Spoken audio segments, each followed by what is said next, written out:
once money is on the table, Yeah. attention is going to be there because it's like, okay, you are now actually invested in this. So you're going to want to see some type of ROI, like return on what you're putting out there. You know what I'm saying? What does ROI stand for? Return on investment. So it's like whatever you put up, you want to see something come back. You know what I'm saying? It doesn't have to be necessarily dollars and cents, but it could just be, I don't know, more followers or just like buzz or like, you know what I'm saying, just getting your name out there. But there's like got to be something, you know what I'm saying? Yeah. Like you don't want to just put all this effort and work into something for nothing at all.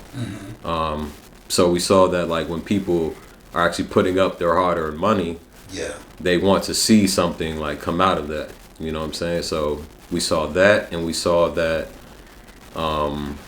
just how people have to like balance what they got going on in their lives too.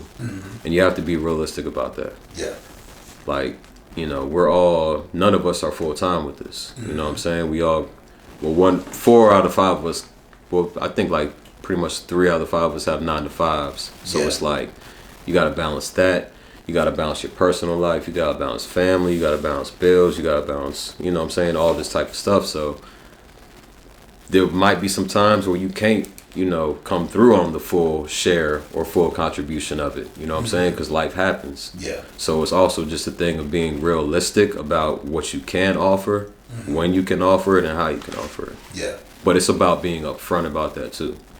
You gotta be honest about it. You can't just feel embarrassed or like, you know what I'm saying, like have too much pride to just be like, look, I don't really have it. Like at this point, I can maybe do more work on the groundwork. I could probably just, you know, do something else to contribute value. But when it comes to the bread, like, I just ain't got it right now. And I think you got to be honest about that. Because once you get to a point where you're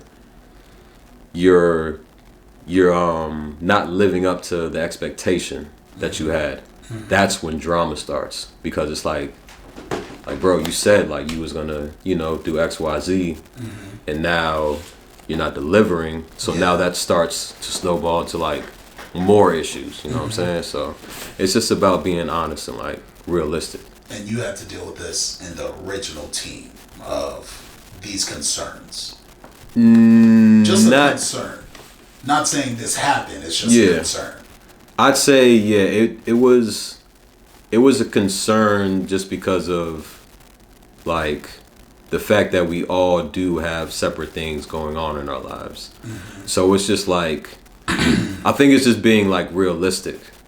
Like, we might have to deal with this because we're all dealing with other things for real. So, you know, it's something that you just gotta like kind of I want to say expect, but be prepared for. You gotta be prepared for that. So when it came to doing business with PBR, walk us through what that moment was like. So that was the third event. So what year was this? This was 2020. I want to say right before the pandemic hit. We did our third +1 in downtown Los Angeles. We scouted like this warehouse in downtown. We went, and I want to say it was through Owen. I think he had secured that through, I guess I'm gonna name drop real quick, but I think he secured that through Modi, because Modi was associated with our second +1. And he has so many connections, you know what I'm saying? So the third one, we reached back out, and I think he put Owen in contact with a representative from PBR because we were looking for basically alcohol sponsorships. And what was the reason for looking for an alcohol sponsorship for this particular event? We saw how much money we were spending for the first two events, so we were trying to lessen the blow. And you know, even just talking with Modi, he was saying like, you know, if you get somebody to just provide the alcohol, because we were, not only was it open bar, we were literally like buying all the alcohol that we were serving. So we was like filling up like Costco carts with like all these handles and stuff. Like we were, when I say like we really like fully furnished the event, we paid for everything.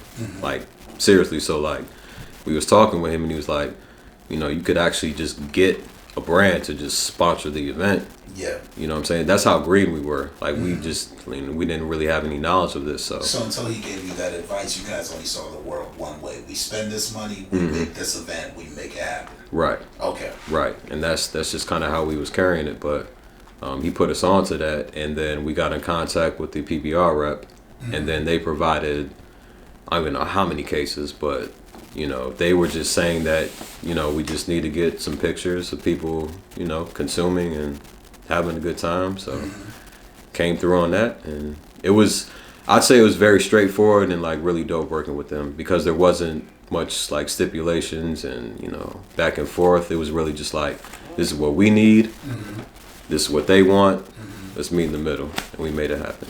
You think PBR will want to do anything with the Velvet Lounge brand? I don't see why not, honestly. Okay. We'll talk about that after. You gonna be off camera talk? Yeah. Okay, so since the event having to do with PBR, the pandemic smacks everybody in the face. Okay. What happened in that time